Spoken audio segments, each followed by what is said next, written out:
Batid natin lahat ang mga kababayan natin na namumuhay sa lansangan. Sila ang pinakanangangailangan ng tulong ng pamahalaan. Sa ating mga LGU, hanapin ninyong lahat, na ipasok silang lahat sa 4Ps at sa iba pang mga programa ng DSWD. Para naman, maitaguyod natin sila at magsimula na ang kanilang paglakbay tungo sa pag-unlad ng kanilang buhay. Bago tayo magpatuloy, huwag kalimutang mag-subscribe sa aking channel.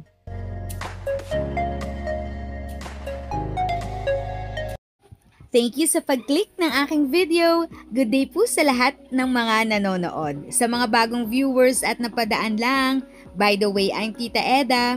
Welcome to my channel. Ang channel na maghahatid sa iyo ng dagdag kaalaman tungkol sa government services, bagong mga balita at informative videos na galing sa legit na resources. Mag-subscribe na para updated ka. Kinder na ang anak ng janitress na si Roslyn. Kwento niya, nadudurog ang kanyang puso sa tuwing di nakakapasok ang kanyang anak sa paaralan dahil sa kakulangan ng pera. Hindi po muna makakapasok kasi hindi kasya yung iniwan ko, pangkain lang sa maghapon. Bilang single mother, pasan niya ang lahat ng responsibilidad ng kanyang anak kasama dyan ang upa sa bahay at iba pang gastusin. Halimbawa po, kung kinakapos, siyempre, kailangan po manghiram. Hindi po talaga kasya yung isang kinsenas na sahod. Kaya naman sa ika-4 na State of the Nation address ni Pangulong Ferdinand R. Marcos Jr., nagbaba siya ng kautusan. Batid natin lahat ang mga kababayan natin na namumuhay sa lansangan. Sila ang pinakanangangailangan ng tulong ng pamahalaan. Sa ating mga LGU, hanapin ninyong lahat, na ipasok silang lahat sa 4Ps at sa iba pang mga programa ng DSWD. Para naman, maitaguyod natin sila at magsimula na ang kanilang paglakbay tungo sa pag-unlad ng kanilang buhay. Laking tuwa rito ni Roslyn dahil matutulungan na siya mapag-aral ang kanyang anak. Ang Department of Social Welfare and Development nakatutok ang kanilang community-based monitoring sa mga local government unit ng bansa.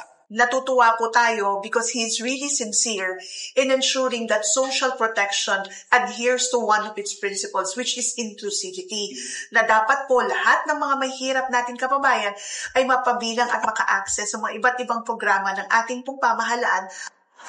Ayon sa Department of Social Welfare and Development, hindi lang kita ng isang Pilipino ang tinitingnan ng ahensya para mapabilang sa 4Ps program. Tinitingnan din ang socio-economic conditions tulad ng kung saan ito nakatira, anong klase ang bahay nila, ilan sila sa pamilya at ilan sila na nagtatrabaho, at marami pang iba.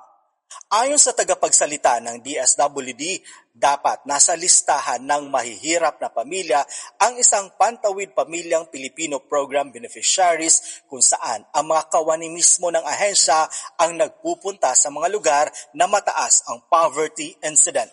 Dapat kayo ay may anak 18 years old pababa dahil ang programa ay namumuhunan sa edukasyon at kalusugan ng mga mahihirap nating mga kababayan, lalong-lalo na sa mga bata, because the program aims to break the intergenerational cycle of poverty.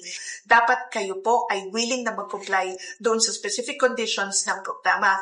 Particularly, dapat yung mga anak nyo pumapasok sa mga paaralan at kayo po ay nagpapacheck up sa mga health centers.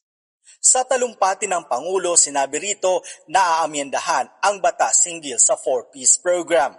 Tuloy-tuloy pa rin ang ating programang 4Ps. Hangad din natin na amyendahan ang batas ng 4Ps upang matiyak na talagang sapat ang panahon para maitaguyod ang kanilang paghihirap. Maitaguyod sila ang mga mahihirap. Ikinatuwa naman ito ng DSWD dahil mayroong mga pamilyang nananatili pa ring mahirap kahit natapos na ang 4Ps program sa loob ng 7 taon na base sa kasalukuyang batas. Dapat matiyak natin na nasa level 3 or self-sufficient na sila. Kumbaga, in terms of social adequacy and economic sufficiency, ay nag-improve na yung kanilang estado. Batay sa tala ng DSWD, mahigit 12.2 million ang nakapagtapos na ng elementarya na mga batang 4-piece member.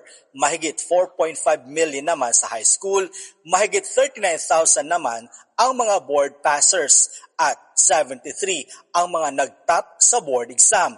Karamihan sa mga top-notcher na mga 4-piece beneficiaries ay mga nagtapos ng kursong social workers, electrician, midwives, civil engineers, nurses, education at marami pang iba.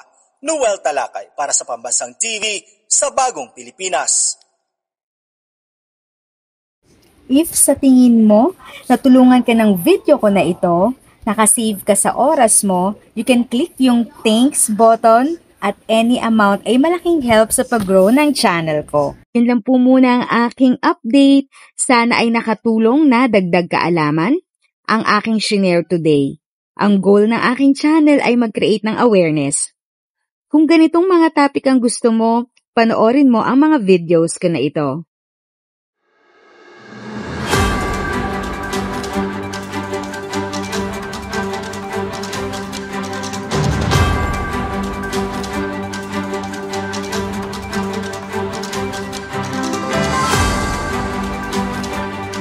Thanks for watching! Kung may kapamilya, kaibigan o kakilala sa tingin mo ay magiging interesado sa video, please share or tag sila sa comment section.